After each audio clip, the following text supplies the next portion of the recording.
Parehong sa masakit nga trahedya, namatay ang mga kapika sa kinabuhi nila Dennis Larida ug Chad Daluro.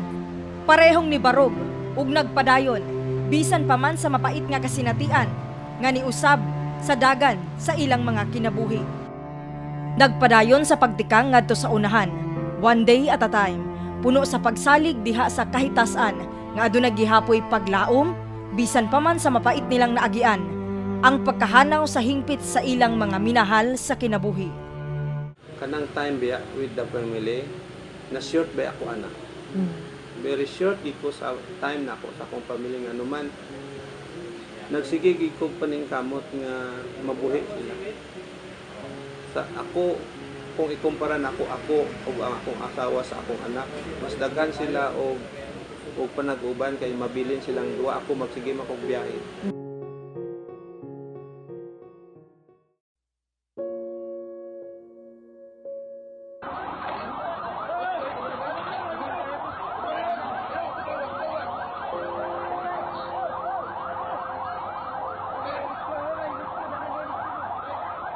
Si Dennis Larida, usa sa mga survivors sa September 2, 2016, Rojas Night Market bombing incident. Diin ang iyang mag-inahan nga si Melanie Faith ug anak ni si Daniel Josh, kinsa kauban niini sa massage area ni adtong gabiuna, parehong nakabsan sa kinabuhi, gumikan sa kalit nga pagbusikad sa bomba nga gitanom sa usa ka tampalasan nga terorista. Dili gid easy ang experience kanang makita nimo imong anak, imong asawa, kanang dying na gani sila. Mga kandila ba nga nagkaubos ang ilahang paginhawa. Sa tawhanon nga pagbati katong naako sa trauma section sa SPMC, katong nakita na nako nga namatay na gid sila. Nangutana gud ko sa Ginoo ngano man Lord nga naghilom ka sa ako ang prayer. Lord mo nako galamiton biya kayo mi. Kung ako ngano mangyud nga gikuha man imo sila. Unsa gid ang imong gusto sa akong kinabuhi. Na-question ko sa Ginoo pero with respect.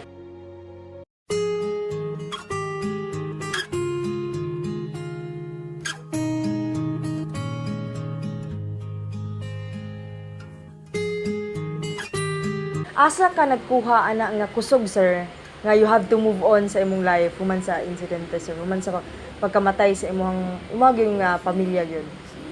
Dili ba pod easy kanang mag-ingon lang ka nga mag-move on. Dili na sa easy nga naka-move on ako, dili na sa easy. Ako makasiling lang dito nga pinagi gid siguro sa grasya sa Ginoo. Nasa ginahimo nga pamaagi, siguro nalingaw pud ko mag-drive. Na yung mga tao nga daghan nag-pray sa ako nga maka-recover. Una pa man ang kalag-kalag, nibisita na og sayo si Dennis sa lubnganan sa iyang pinangga nga mag-inahan dito sa Kalinan Memorial Park, dungan usab sa pagsaulog sa ika-45 anyos nga birthday na unta sa iyang asawa ni adtong Oktubre 27. Tanan kita nga tao sa kalibutan muagi kita sa proseso sa kamatayon. Pwes nga dili gina nato madinay. Mahitabo dito mahitabo na sa. Kung kanusaan na sa wala ta kay balo. Ang mensahe lang gid nako is unta maging ready kita anytime. In spite adtong nahitabo sa akong pamilya, nagpadayon ko.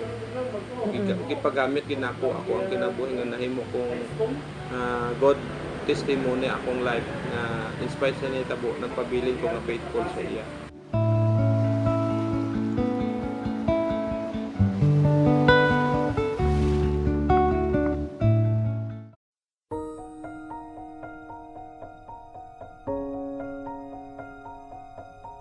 Nag-date me for 5 years.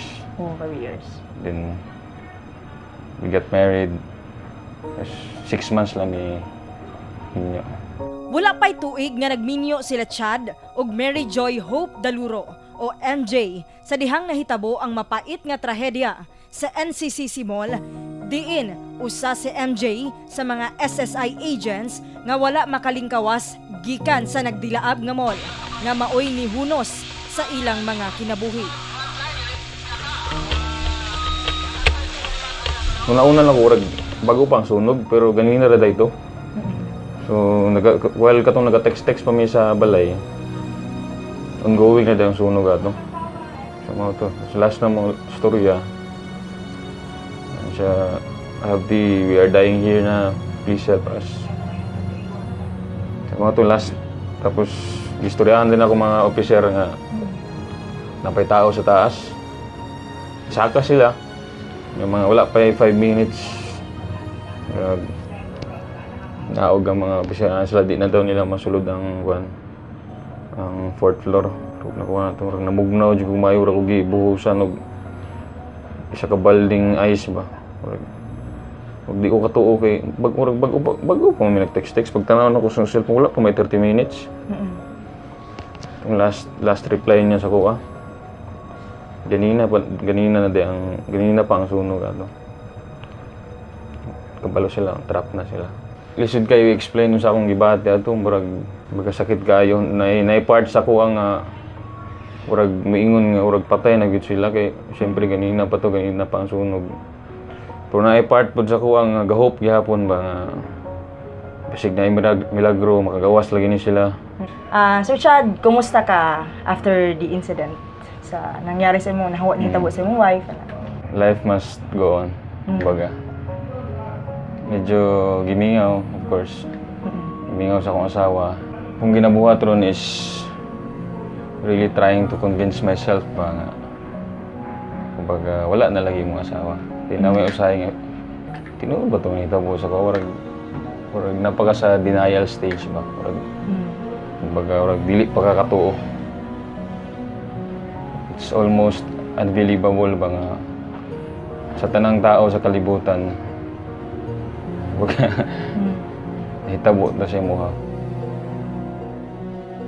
The way you have loved me all these years is truly a reminder of how wide and how deep God's love is for us. It knows no bounds and no limits. And it is very forgiving and unselfish. Dawat na nako kay in a way nga matay magita. So medyo sayo-sayo lang gyud siya gikuha. And kumbaga nag-una lang siya ba. And I know man nga she's in heaven. I know she's happy.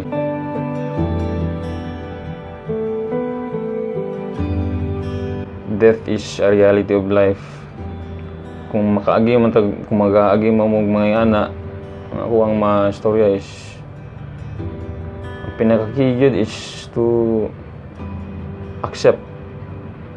Although dili man na sa sayon, nagi process, accept, move on, or just allow yourself bitaw mo decide lang jud ka nga mo go through sa process of moving on. And ayaw na nga it's the end of the world. Kaya ako, feeling na ko, it's the end of the world na mo. Kumbaga wala na dyan. I mean, unsa na naman ko kung wala akong asawa.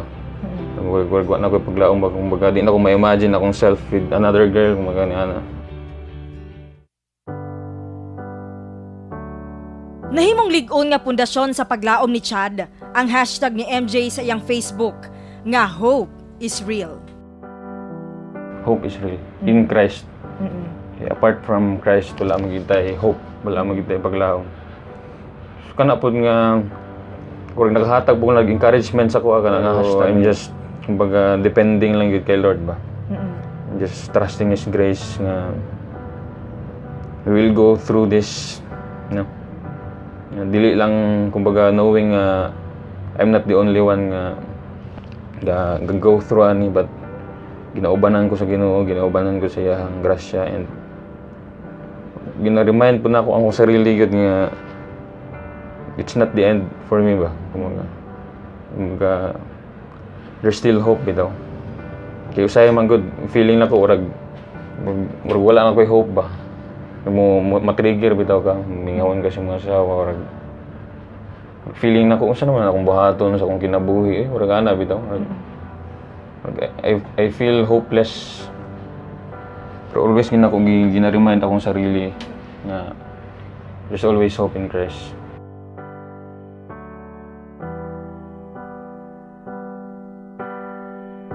Alang sa Oplan Eternal 2018, Radyo Man ay Miguelita, Tatak, RMN.